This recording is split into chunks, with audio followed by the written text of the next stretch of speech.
Picture a Viking. What do you smell? Ugh, who left the goat in the stew again? Oh yes, because you smell like roses. Guys, maybe the Hollywood version is lying. We actually bathe. For most of us, the image conjured by Hollywood is a person caked in mud, sweat, and old blood. A dirty barbarian. But what if I told you that's one of the biggest lies in history? What if the average Viking was cleaner than the 11th century Englishman or Frenchman who wrote about him? The historical and archaeological records don't just debunk the dirty Viking myth, they shatter it. The Norse weren't just not dirty. They were obsessed with grooming. They were famous for it. But how? How did they manage this in a world of ice, wind, and smoky, crowded longhouses? Where did they get soap in a world without factories? How did they heat enough water for a bath in the dead of winter when their neighbors in supposedly advanced castles bathed only a few times a year? And why did they care so much? The answers reveal an ingenious multi-step system of hygiene, from strange chemical processes that turned them blonde, to specialized toolkits for every part of the body, to a weekly social ritual that is still part of our language today. This wasn't just vanity. To the Vikings, being clean was a mark of honor, a sign of a disciplined mind, and, as at least one chronicler complained, a secret weapon in seduction. The first clue to this obsession is what we find in their graves. Alongside their swords and axes, archaeologists constantly find a very different kind of toolkit. These weren't weapons for the battlefield, but weapons against filth. We're talking about combs, razors, shears, tweezers, and even ear spoons.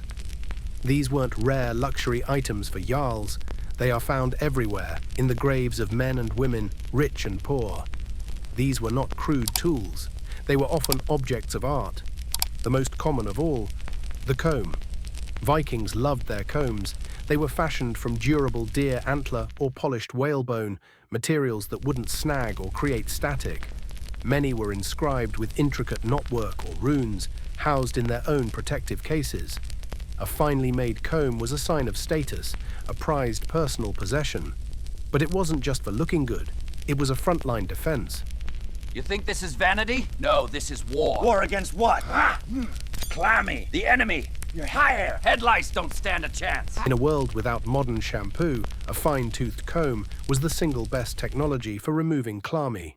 Filth, or more specifically, head lice. The tweezers, often bronze, were not just for stray hairs, but were essential for removing splinters. A constant injury in a world of shipbuilding, farming, and smithing. Delicate rods, often made of silver, were carved into tiny ear spoons for cleaning wax from the ears. Sharp razors were used to shave parts of the face and neck, keeping their famous beards well-defined and tidy. A Viking warrior maintained his beard like he maintained his axe. He kept it sharp, clean, and ready for action. So they had the tools. But what about the main event? What about bathing? This is where the evidence becomes undeniable. The Old Norse word for Saturday is Laugardagur. This name, which is still used in Scandinavian languages today, literally translates to bath day or washing day. Think about that. While much of Europe saw bathing as a rare, often spiritually suspect activity, the Vikings had it built into their weekly schedule. It was a non-negotiable social ritual. This wasn't a quick, cold splash. It was an event. They would heat large amounts of water using the same technology from their longhouses, placing stones in the central hearth until they were scorching hot, then dropping them into massive wooden tubs of water. This was often done in the longhouse, but many farms also had dedicated bathhouses, or badstoffer. These were small, sauna-like structures, sometimes dug into the earth for insulation. Imagine the sensory shock, stepping from a -20-degree blizzard into a dark wooden room filled with hissing steam, the scent of hot stones and pine, and the murmur of your family. This wasn't just a luxury. It was a physical and mental necessity. In places like Iceland, access to the communal baths was even protected by law. The sagas are full of key scenes that take place at the bathhouse. It was the social center, the place for gossip, political maneuvering, and even murder. It was the Viking equivalent of the Roman Forum, just much, much hotter. Hey! I'm legally entitled to my Laugardagur! Nobody touches my tub! Come on, big guy. We need our turn. You dare interrupt? This leads to the next question. What were they washing with? They didn't have modern soap, but they had its powerful ancestor. Viking soap was a harsh, caustic substance they made themselves, and it was a masterpiece of practical chemistry. They would render animal fat, usually tallow from sheep or cattle, and mix it with lye. Lye, or potassium hydroxide, is a powerful alkali, which they extracted by leaching water through hardwood ash, a byproduct of their constantly burning hearths. The resulting concoction was a potent, jelly-like soap. It wasn't pretty, it didn't smell like flowers, and it would have felt harsh on the skin, but it was incredibly effective.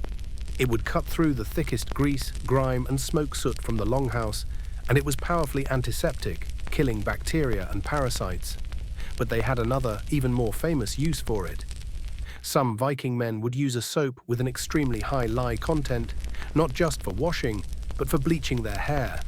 This powerful alkaline paste would be slathered on their hair and beards and left in the sun, turning them a pale reddish blonde. This leads to the why. First, it was fashion.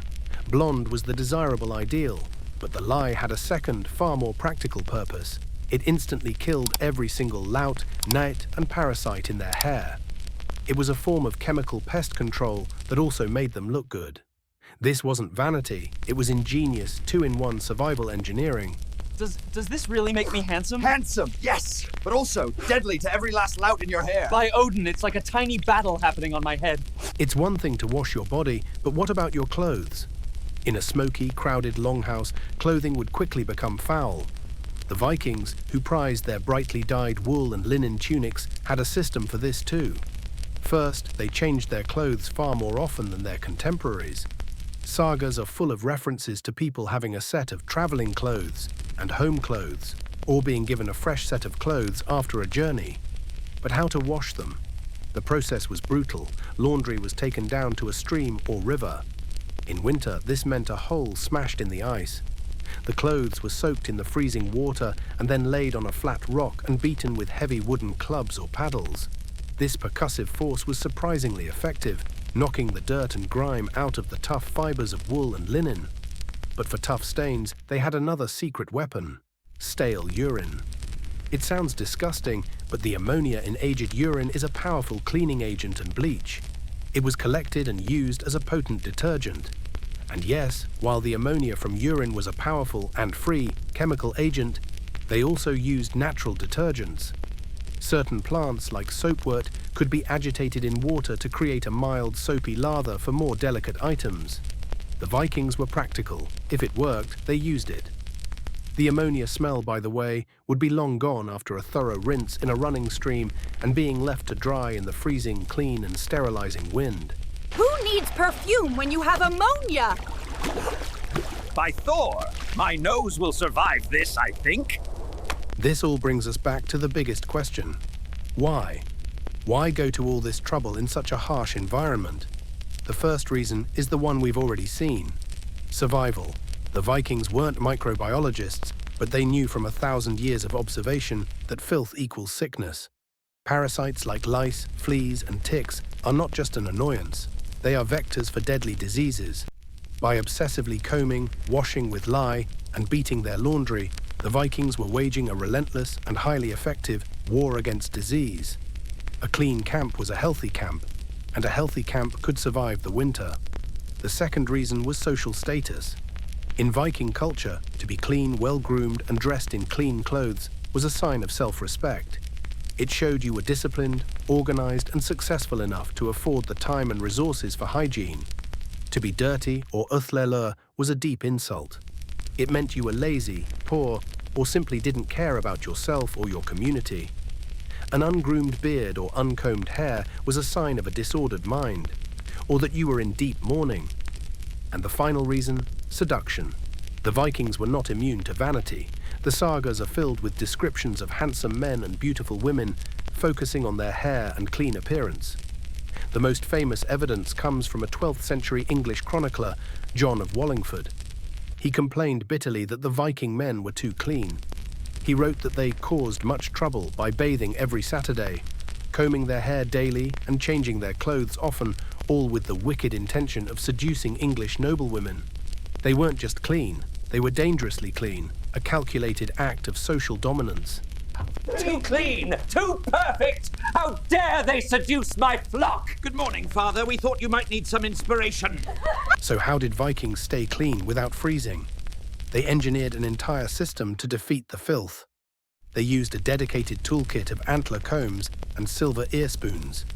They ritualized bathing into a sacred weekly event, Laugardagur, using steam-filled saunas. They created their own powerful chemical lye soap, which they multi-purposed as both a cleaner and a parasite-killing hair bleach. And they used everything from river ice to urine to keep their clothes clean. The image of the dirty Viking is a complete myth, likely propaganda written by the same people who were shocked by their weekly baths. Their obsession with grooming wasn't a quirk. It was a core part of their culture, a sophisticated system of health, social status, survival and honor. It proves, once again, that the Viking was never a mindless brute, but a master of practical engineering in every part of his daily life. If this deep dive into Viking hygiene shattered your stereotypes, smash that like button. Subscribe to Nordic Lawkeeper for more hidden secrets of the Norse world, and let us know in the comments. Which part of the Viking Grooming Kit, the ear spoon or the lye bleach, surprised you the most? Skull.